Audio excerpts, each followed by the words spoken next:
یس میں جی جی جی.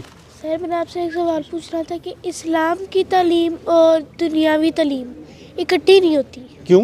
میرے سے تمہارے سے؟ میرے سے نہیں ہوتی. دنیا کی تعلیم کیا میتھس نہیں ہوتی اسلام کے ساتھ؟ Math, science, biology, computer, physics. Maths کس نے بنائی پتہ ہے؟ سائنس جب ہم سائنس پڑھے ہوتے ہیں نا کیا پڑھے ہوتے ہیں پتہ ہے؟ اللہ کی بنائی ہوئی مخلوق. یس سر. جب ہم ہسٹری پڑھ رہے ہوتے ہیں تو پتہ ہے کیا پڑھ رہے ہوتے ہیں؟ اللہ کی بنائی ہوئی تاریخ. یس. آپ جو پڑھ رہے ہو نا وہ بھی اسلام ہے. تو آپ کہتے ہو نا کہ میں اسلام کی تعلیم یا دنیاوی تعلیم. اگر میں دونوں کو اکٹھی کرتا ہوں تو وہ 50 سے بھی ڈاؤن چلی جاتی ہے. نہیں پھر آپ کنسنٹریشن کرو تھوڑی سی اور یہ نہ سوچو یہ تو دینی تعلیم اور دنیاوی تعلیم کا مسئلہ ہے, یہ آپ کی کنسنٹریشن کا مسئلہ ہے بیٹا.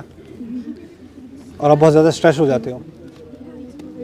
اور جب آپ اپنے آپ سے پہلے سے ہی کہو گے نا کہ میرے 50 آنے ہیں تو پھر 50 آئیں گے. یہ سوچ چھوڑ دو اور زیادہ اسٹریس ہوئے بغیر آرام سے ٹھنڈے دل سے پڑھا کرو انشاءاللہ.